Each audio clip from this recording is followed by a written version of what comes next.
ಈಗ ಒಂದು artificial intelligence ಅಥವಾ ಕೃತಕ ಬುದ್ಧಿ ಆಮೇಲೆ ಮೆಷೀನ್ ಲರ್ನಿಂಗು ಭಾಳ ಅದ್ಭುತವಾಗಿ ಹೋಗ್ತಾ ಇದೆ ಅಂದರೆ ಎಲ್ಲರಿಗೂ ಎಲ್ಲ ದೇಶದವ್ರದ್ದು ಎಲ್ಲ ಪ್ರಜೆಗಳಿಗೂ ಅದು ಇಂಪಾರ್ಟೆಂಟ್ ಒಂದು ರೆವಲ್ಯೂಷನ್.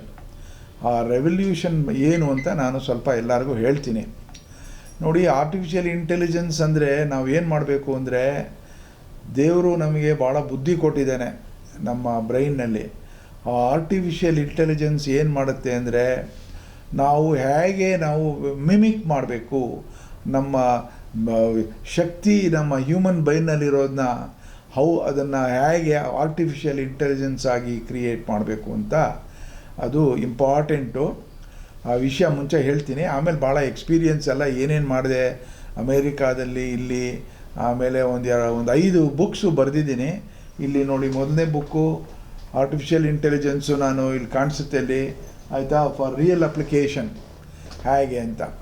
ಸೊ ಇವಾಗ ಏನು ಇಂಪಾರ್ಟೆಂಟ್, ಅದಕ್ಕಿಂತ ಮುಂಚೆ ನಂದೊಂದು ತತ್ವ ಇದೆ. ಏನು ಹೇಳೋದು ಅಂದರೆ, ನನ್ನ ತತ್ವ 55 ವರ್ಷ ಅಮೇರಿಕಾದಲ್ಲಿದ್ದು 20 ಇವಾಗ 78 ವಯಸ್ಸು ನನಗೇನು ನನಗನ್ಸುತ್ತೆ ಅಂದರೆ, ನಮ್ಮ ಇಂಡಿಯಾದಲ್ಲಿ ಪ್ರತಿಯೊಬ್ಬರಿಗೂ, ಕರ್ನಾಟಕದಲ್ಲಿ ಅವರು ಹಳ್ಳಿಯಾದ್ರಲ್ಲಿರಲಿ ಎಲ್ಲಾದರೂ ಇರಲಿ, ಅವರಿಗೆ ವಿದ್ಯೆ ಬರಬೇಕು.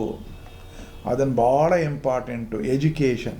ಆ ಎಜುಕೇಷನ್ ಇದು ಬಂದುಬಿಟ್ರೆ ನಾವು ಅಮೇರಿಕಾಗಿಂತ ಬೆಸ್ಟ್ ಆಗಿಬಿಡ್ತೀವಿ. ಯಾಕೆಂದರೆ ಆ ಎಜುಕೇಷನ್ನು ನಾವು ಕೊಡಬೇಕು.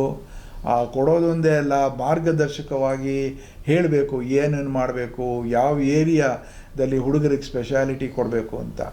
ಯಾಕೆ ಹೇಳ್ತೀನಿ ಅಂದರೆ, ನಾನು ಒಂದು 20 ದಿನ ಆಯಿತು ಅಮೇರಿಕಾಯಿಂದ ಬಂದಿಲ್ಲಿಗೆ. ಬೇಕಾದಷ್ಟು ಊರುಗಳಿಗೆಲ್ಲ ತಿರುಗಾಡಿದ್ದೀನಿ. ಈ ಕಡೆ ಬಾಂಬೆ, ಕಲ್ಕಟ್ಟ, ಕಾಶ್ಮೀರು ಎಲ್ಲ ಕಡೆನೂ ಹೋಗಿದ್ದೀನಿ. ಎಲ್ಲರಿಗೂ ಏನು ಹೇಳೋದು ಅಂದರೆ, ಈ ಸಣ್ಣ ಸಣ್ಣ ಹಳ್ಳಿಗಳಲ್ಲಿದ್ದಾರಲ್ಲ, ಭಾಳ ಜನ ಬುದ್ಧಿವಂತರಿದ್ದಾರೆ. ಆ ಬುದ್ಧಿವಂತರು ಈವನ್ ಪಟ್ಟಣಕ್ಕಿಂತ ಜಾಸ್ತಿ. ಬಟ್ ಏನಾಗಿದೆ ಅಂದರೆ, ಅವ್ರಿಗೆಲ್ಲ ಸರಿಯಾಗಿ ಒಂದು ಟೀಚಿಂಗ್ ಮಾಡಬೇಕು, ಆಮೇಲೆ ಒಂದು ಮೆಂಟ್ರಿಂಗ್ ಮಾಡಬೇಕು, ಉತ್ತೇಜನ ಕೊಡಬೇಕು, ಅವ್ರಿಗೆ ಈ ಸಂಶೋಧನೆ ಎಲ್ಲ ಹೇಳಬೇಕು. ಅದು ಹೆಚ್ಚಾಗಿ ಆಗ್ತಾಯಿಲ್ಲ.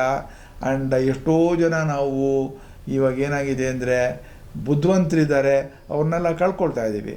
ನಾವೇನು ಮಾಡಬೇಕು ಅಂತ ನಾನು ಎಲ್ಲರಿಗೂ ಹೇಳೋದಾದರೆ, ಹಾರ್ವೆಸ್ಟಿಂಗ್ ಟ್ಯಾಲೆಂಟ್ಸ್ ಅಂತ. ಹಾಗೆ ನಾವು ಹಾರ್ವೆಸ್ಟ್ ಮಾಡ್ತೀವಲ್ಲ ನಮ್ಮ ಅಗ್ರಿಕಲ್ಚರು, ಆ ಟ್ಯಾಲೆಂಟ್ಸು ಇದೆ.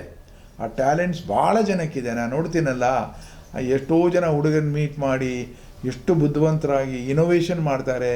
ಅವರು ಎಲ್ಲ ಹೊಸ ಹೊಸ ಐಡಿಯಾಸ್ಗಳು ಕೊಡ್ತಾರೆ. ಬಟ್ ನಾವು ಟ್ರೈನ್ ಮಾಡಬೇಕು, ಆಯ್ತಲ್ಲ, ಅದು ಹೇಳ್ತೀನಿ. ಸೊ ನಂದು ಎಲ್ಲರಿಗೂ ಒಂದು ರಿಕ್ವೆಸ್ಟ್ ಏನು ಅಂದರೆ, ತಂದೆ ತಾಯಿಗಳು, ಸಿಸ್ಟರ್ಸ್ಗಳು, ಬ್ರದರ್ಸು ಎಲ್ಲರಿಗೂ ಎಜುಕೇಷನ್ ಇರಬೇಕು. ಆ ಎಜುಕೇಷನ್ನು ಸಮಾನತೆ, ಅದರಲ್ಲಿ ಜಾತಿ ಭೀತ ಏನಿಲ್ಲ. ಎಲ್ಲರಿಗೂ ದೇವರು ಬುದ್ಧಿ ಕೊಟ್ಟಿದ್ದಾನೆ. ಕೆಲವು ಸಲ ಹೇಳ್ತೀವಿ ಅವನ ಬುದ್ಧಿ ಇದೆ ಇವನಿಗಿದೆ, ಇಲ್ಲ, ಎಲ್ಲರಿಗೂ ದೇವರು ಕೊಟ್ಟಿದ್ದಾನೆ. ಆ ಬುದ್ಧಿನ ಚೆನ್ನಾಗಿ ನಾವು ಟ್ರೈನ್ ಮಾಡಿ ಮುಂದಕ್ಕೆ ಹೋದರೆ ಪ್ರತಿಯೊಬ್ಬರು ಚೆನ್ನಾಗಿ ಮಾಡ್ತಾರೆ. ಓಕೆ, ಇವಾಗ ನಾನು ಏನು ಹೇಳಬೇಕು, ಆರ್ಟಿಫಿಷಿಯಲ್ ಇಂಟೆಲಿಜೆನ್ಸು ಒಂದು 10 ವರ್ಷದಿಂದ ಭಾಳ ಪ್ರಾಮುಖ್ಯತೆ ತಗೊಂಡೆ ಅಮೇರಿಕಾದಲ್ಲಿ. ಇವಾಗ ಏನಾಗಿದೆ, ಒಂದು ಸಣ್ಣ ಇಂಟೆಲಿಜೆಂಟ್ ಮೆಷೀನ್ಸ್ ಮಾಡಬೇಕು.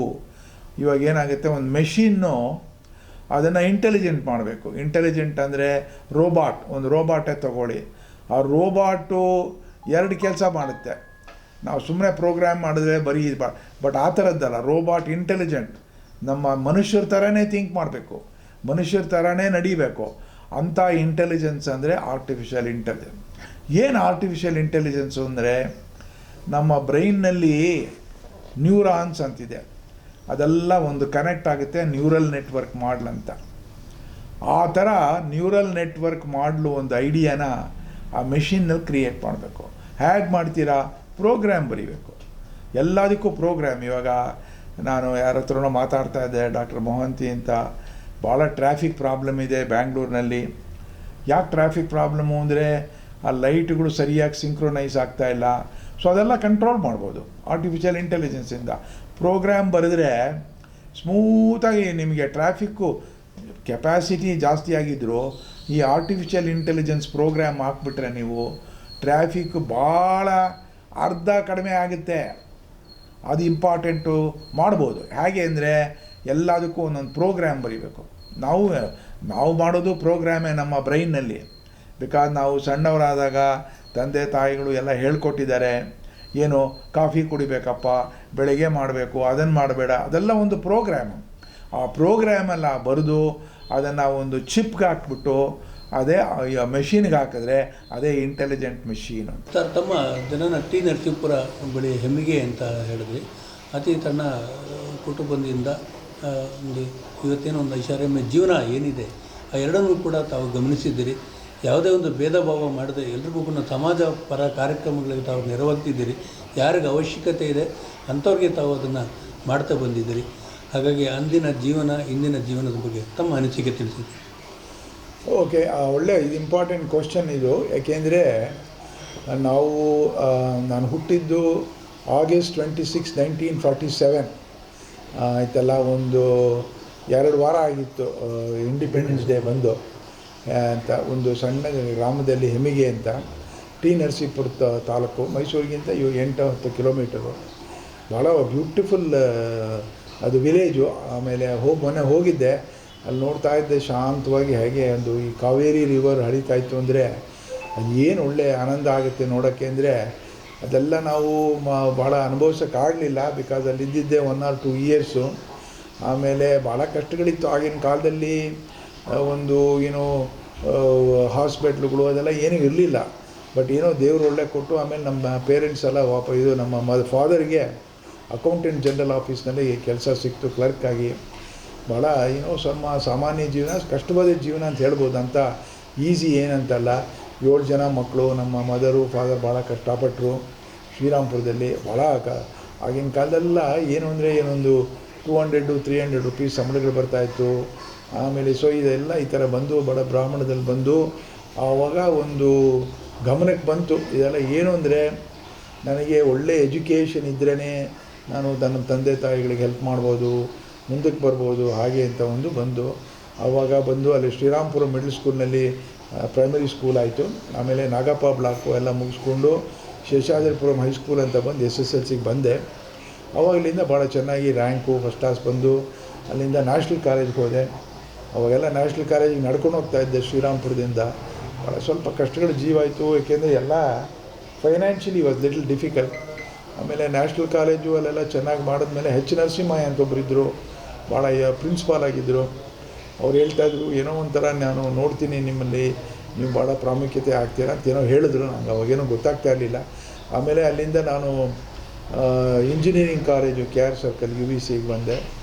ಅಲ್ಲಿ 5 ವರ್ಷವೂ ಫಸ್ಟ್ ಕ್ಲಾಸು ರ್ಯಾಂಕ್ಗಳೆಲ್ಲ ಬಂತು, ಚೆನ್ನಾಗಾಯಿತು. ಆಮೇಲೆ ಕಷ್ಟಗಳೇನೇನೋ ಇತ್ತು, ಎಲ್ಲದರಲ್ಲೂ ಫ್ರೀಶಿಪ್ಪು, ಸ್ಕಾಲರ್ಶಿಪ್ಪು, ಫ್ರೀಶಿಪ್ಪು, ಒಂದು ಪೈಸೆ ಖರ್ಚು ಮಾಡಲಿಲ್ಲ ನನ್ನ ಎಜುಕೇಷನ್ಗೆ.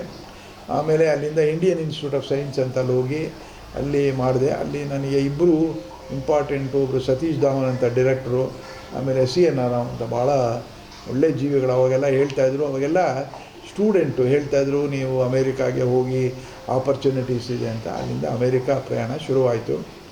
ಆಮೇಲೆ ಅಮೇರಿಕಾ ಪ್ರಯಾಣ ಶುರು ಆದಮೇಲೆ ಅಲ್ಲೂ ಸ್ಕಾಲರ್ಶಿಪ್ ಇತ್ತು. ಬಟ್ ಒಂದು ಕಲ್ತ್ಕೊಂಡಿದ್ದು ಇಂಪಾರ್ಟೆಂಟ್ ಎಲ್ಲರಿಗೂ ಹೇಳೋದು ಅಂದರೆ ಡಿಸಿಪ್ಲಿನು. ನಾನು ಹೋದಾಗ ನಾನು ಮೆಕ್ಯಾನಿಕಲ್ ಇಂಜಿನಿಯರಿಂಗು, ಕಂಪ್ಯೂಟರ್ ಸೈಂಟಿಸ್ಟ್ ಅಲ್ಲ. ಅದು ಹೆಂಗೆ ಕಂಪ್ಯೂಟರ್ ಸೈಂಟಿಸ್ಟಿಗೆ ಬಂದ್ರಿ ಅಂತ ಭಾಳ ಜನ ಕೇಳಿದ್ರು. ಅದೆಲ್ಲ ಭಾಳ ಒಂದು ಟರ್ನಿಂಗ್ ಪಾಯಿಂಟು. ನಮ್ಮ ಒಬ್ಬ ಪ್ರೊಫೆಸರು ಜಾಸ್ಪರ್ ಅಂತ ಒಂದು ಸೆಪ್ಟೆಂಬರ್ 70 ಅವ್ರು ಹೋಗಿ ಇನ್ನೂ 2-3 ವಾರ ಆಗಿತ್ತು. ಅವರು ಒಂದು ಅಪಾಯಿಂಟ್ಮೆಂಟ್ ಬಂದರು, ಡಿಸ್ಕಸ್ ಮಾಡಿನ ರಿಸರ್ಚು ಸೆಪ್ಟೆಂಬರ್ 15ನೇ ತಾರೀಕು ಬನ್ನಿ ಅಂದರು. ಆವತ್ತು 1:30ಗೆ ಬನ್ನಿ ಅಂತಂದರು. ನನಗೇನೋ ಅದು ಅಲ್ಲಿ ಚಳಿ ಎಲ್ಲ ಆಗಿ ಹೋಗೋಕ್ಕಾಗಲಿಲ್ಲ. ಅಂದರೆ 2 ಗಂಟೆಗೆ ಹೋದೆ. ಅವರು ಕೂತಿದ್ರು ಆಫೀಸ್ನಲ್ಲಿ, ಬೇಡ ನಾನು ನಿಮ್ಮ ಸ್ಟೂಡೆಂಟಾಗಿ ಬೇಡ ಅಂದ್ಬಿಟ್ರು. ಯಾಕೆ ಅಂದರೆ ನಿಮಗೆ ಡಿಸಿಪ್ಲಿನ್ ಇಲ್ಲ ಅಂದರು. ಸಾರ್ ಗೊತ್ತಾಗಲಿಲ್ಲ, ನಾನು ಯಾವಾಗ ತಾನು ಇಂಡಿಯಾದಿಂದ ಬಂದಿದ್ದೆ, ಚಳಿ, ಕಾರ್ ಇಲ್ಲ ಏನಿಲ್ಲ, ಭಾಳ ದೂರ ನಡಿಬೇಕಾಗಿತ್ತು, ಸ್ವಲ್ಪ ತೊಂದರೆ ಅವ್ರ ತೊಂದರೆ ಅದೆಲ್ಲ ಏನೂ ಕೇಳಲಿಲ್ಲ. ಸೊ ಆವಾಗ ಅಲ್ಲಿಂದ ನನಗೆ ಹೇಳಿದ್ರು, ನೀವು ಬೇರೆ ಏನಾದರೂ ಪ್ರೊಫೆಸರ್ ಇದು ಮಾಡಿಕೊಡಿ ಅಂತ. ಆಗ ನೋಡಿ ಅದೇ ಟರ್ನಿಂಗ್ ಪಾಯಿಂಟ್ ಅದು.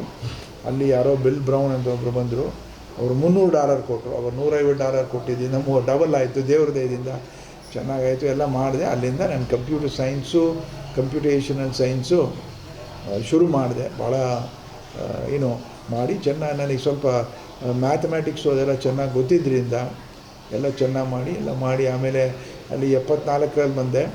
74ರಲ್ಲಿ ಬಂದಾಗ ನಾನು ಒಂದು ಒಳ್ಳೆ ಬ್ಯೂಟಿಫುಲ್ ಲೇಡಿನ ಮದುವೆ ಮಾಡಿಕೊಂಡೆ ಅವ್ರನ್ನ. ಆಯಿತು, ಅವ್ರಿಗೆ ಇನ್ನೂ 18 ವರ್ಷ. ಆವಾಗ ಅವ್ರ ಮನೇಲೂ ಇನ್ನೂ ಚಿಕ್ಕವರು, ನನಗೆ 26 ವಯಸ್ಸಾಗಿತ್ತು. ಆಗ ನಾನು ಹೇಳೋದು 74 ಅಂದರೆ 51 ವರ್ಷ ಹಿಂದೆ ಆಯಿತಲ್ಲ. ಪಾಪ ಬಂದರು ಅವರು ಎಲ್ಲ she worked very hard with me. ಯಾಕೆಂದರೆ ಇನ್ ದಿ ಇನಿಷಿಯಲ್ ಸ್ಟೇಜಸ್ಸು ಭಾಳ ನಾನು ತೋರಿಸ್ಬೇಕು ನನಗೆ ಶಕ್ತಿ ಸಾಮರ್ಥ್ಯ ಅದೆಲ್ಲ ಇದೆ ಅಂತ ಭಾಳ ಕಷ್ಟ ಆಯಿತು. ಬಟ್ ಎನಿವೇ ಎಲ್ಲ ಮಾಡ್ದೆ. ಆಮೇಲೆ ಪೇರೆಂಟ್ಸ್ಗೂ ಹೆಲ್ಪ್ ಮಾಡಿದ್ವಿ, ಬೇಕಾದ ಸ್ಟೂಡೆಂಟ್ಸು. ಆಮೇಲೆ ಎಲ್ಲ ಹೇಗೆ ಅಂದರೆ ಮನೆ ಕಟ್ತಾಗೆ ಬ್ರಿಕ್ ಬೈ ಬ್ರಿಕ್ ಎಲ್ಲ ಮಾಡಿ ಒಂದು ಲೆವೆಲಿಗೆ ಬಂತು. 1985-90 ಒಂದು ಪ್ರೊಫೆಸರ್ ಆದೆ ಅಲ್ಲಿ. ಆಮೇಲೆ ಎಲ್ಲ ಜನಗಳು ಪ್ರತಿಭಾವಂತ ಅಂತ ಅವಾರ್ಡುಗಳು ಬೇಕಾದಷ್ಟು ಕೊಟ್ಟರು. 125 ಅವಾರ್ಡ್ಸ್ ಕೊಟ್ಟಿದ್ದಾರೆ ಆಯಿತಲ್ಲ. ಅಮೇರಿಕಾದಲ್ಲೂ ಇಲ್ಲೂ ಕೊಟ್ಟಿದ್ದಾರೆ, ಡಿಸ್ಟಿಂಗ್ವಿಶ್ ಅಲ್ವಾಲಸ್ ಅವಾರ್ಡು. ಆಮೇಲೆ ಅದು ಇದು ಇವಾಗೇನೋ ನಾಮಿನೇಟ್ ಮಾಡಿದ್ದಾರೆ ಪದ್ಮಭೂಷಣ್ಗೋ ಆಯಿತಲ್ಲ, CNR ಮಾಡಿದ್ದಾರೆ.